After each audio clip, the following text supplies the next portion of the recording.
you everybody for coming tonight. I'm going to introduce Christine. She and I trained together for TRE and tracked it down to 2014. So we've known each other for a while.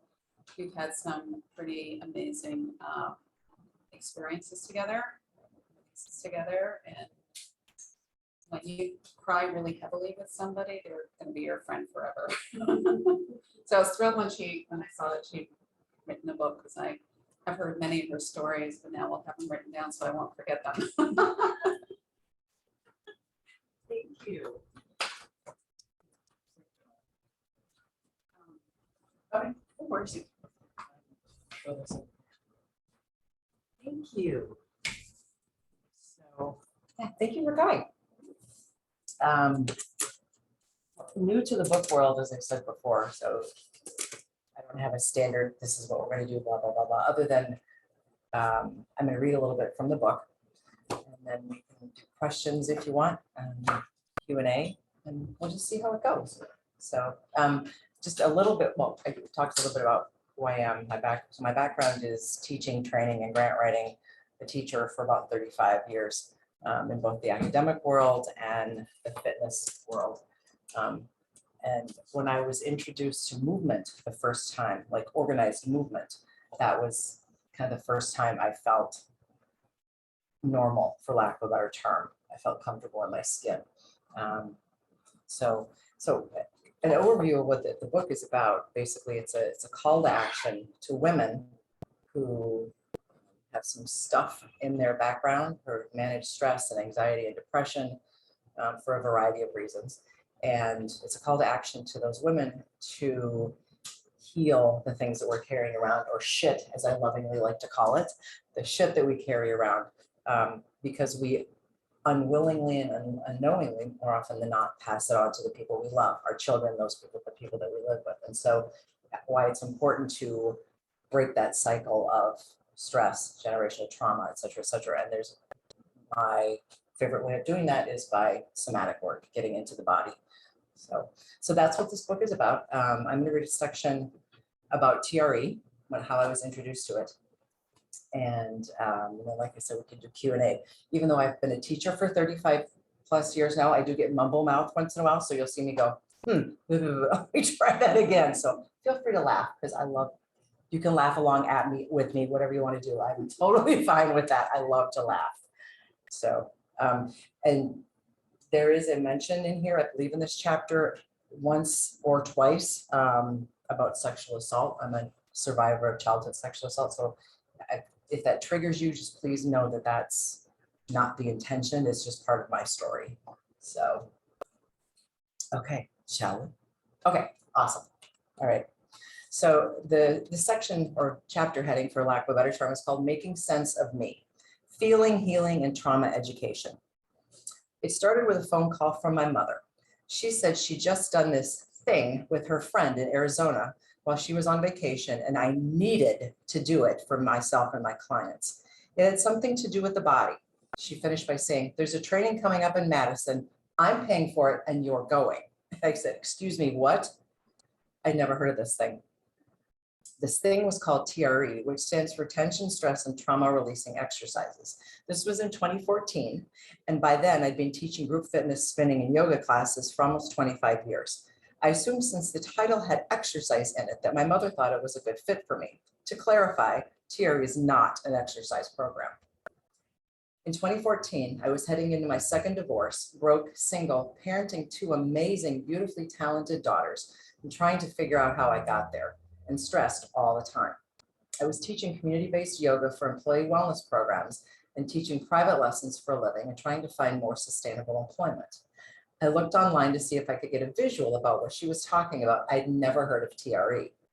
When I looked it up, I found one video of a woman teaching it to another woman and what looked like a fairly new website, very little information and not much more. I was curious.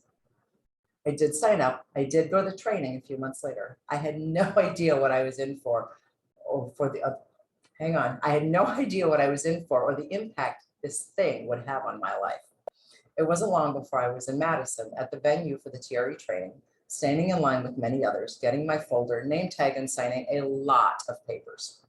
Next, I remember sitting with roughly 40 or more others in a conference room, watching the organizer and a few others chat, and then being introduced to the founder of TRE, Dr. David Berselli.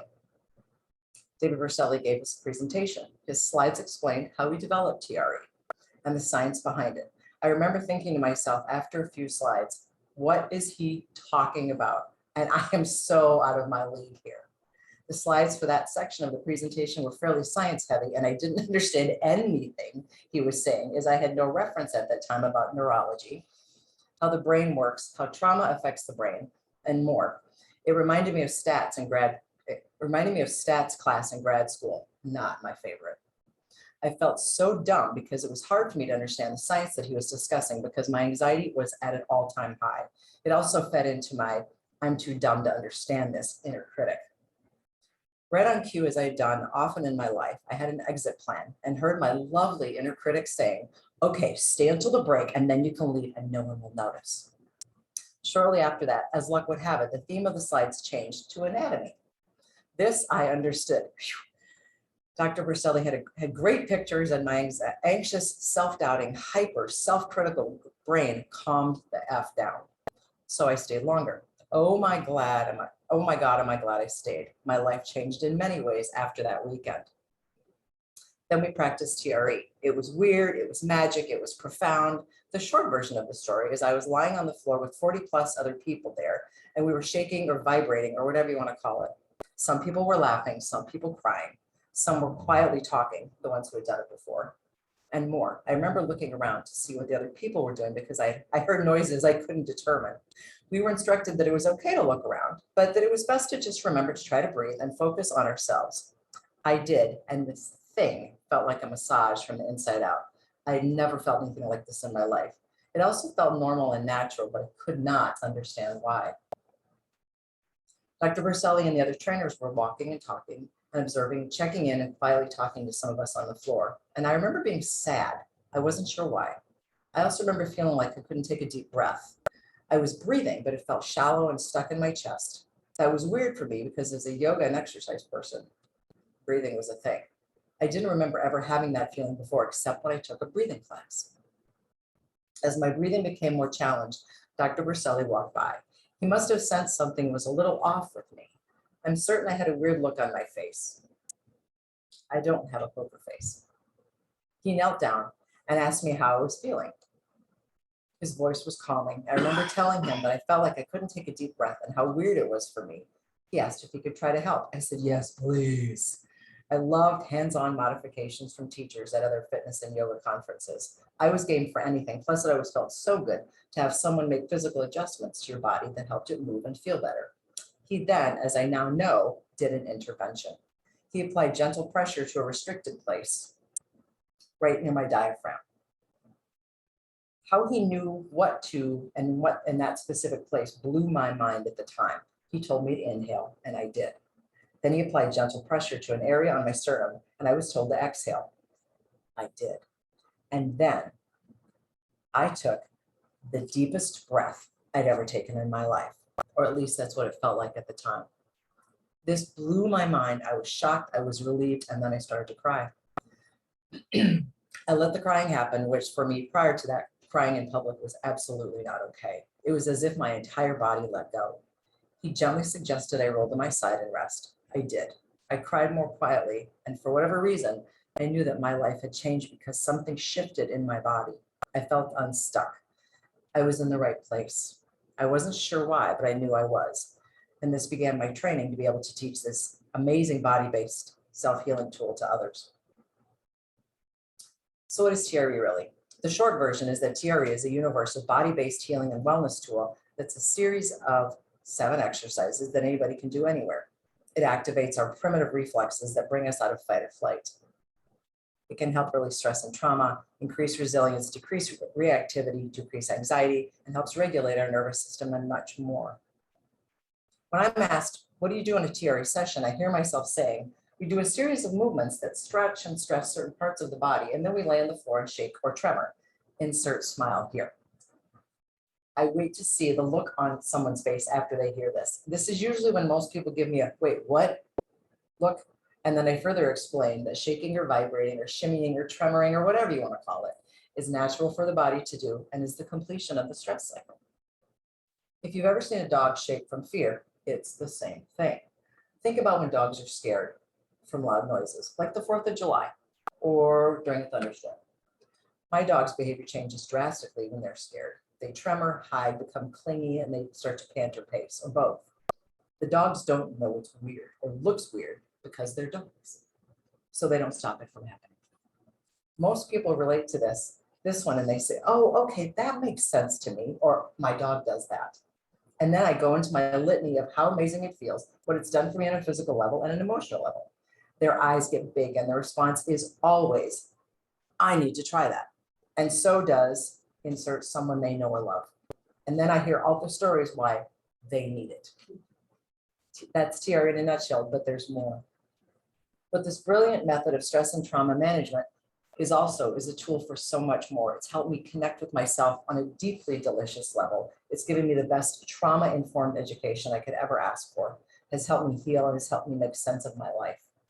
By that, I mean my thoughts, feelings, behaviors, and actions that in more times I want to admit didn't make sense. They weren't rational, they were reactional. So why was this so transformational for me and thousands of others worldwide? Because of the sexual assault and my nervous system not feeling that I was safe. Because I've lived with unprocessed traumatic emotions stuck in my body for most of my life. Our bodies store emotions in all of our parts. Our muscles, our fascia, our bones, our organs, our cells, everything. I also have PTSD. I don't have a formal diagnosis, so why and how dare I say I have PTSD without formal testing, diagnosis, and documentation? Because I know I do. Also because of the countless amazing and highly talented mental health professionals I know, work with, and have discussed this with at length. They all confirm it.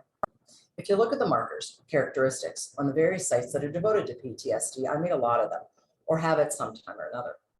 Some symptoms vary over time. Mine do and have diminished greatly over time based on the amount of work I do on and for myself. The other reason for the no formal diagnosis is that when I told my mother what happened when I was 16, she filed a lawsuit on my behalf. I started therapy and more. We, meaning the world, didn't know enough about PTSD then. It's only recently that sexual assault survivors are given a diagnosis of PTSD in the hope to offer the support they need.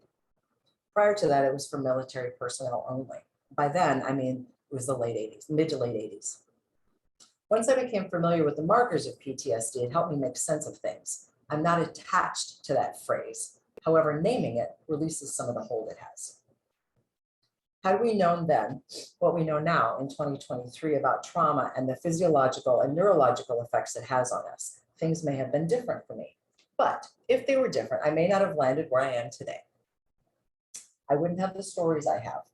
I wouldn't have had my amazing, beautiful, colorful, sometimes drama-filled life. I wouldn't be able to do the work that I do. It may have been easier at times. Who knows?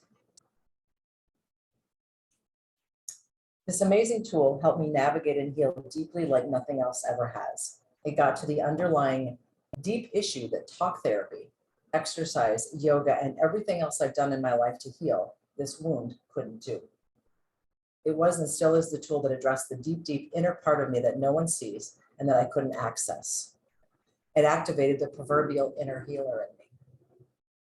This tool that helps us do the emotional deep dive without talking or without reliving the story is one of the best kept secrets in the healing world. Similar to the ACEs study, the largest public health study no one's ever heard of, as it's billed. Similar to that. The inner healer in us is a vibration, and it helps us get unstuck. The vibration is movement itself. Movement heals. Women who are childhood sexual assault survivors and the women who love and support them need this tool in their toolbox. Well, everyone does.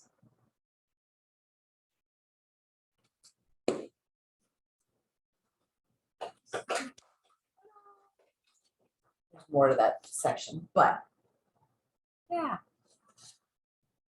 So, you're all smiling. So questions about anything? Have you all tried TRE? Yeah. Pretty amazing, isn't it? Yeah, it really is. Sometimes I go long periods without turmeric. And then I say, why? Why haven't you just made that? So I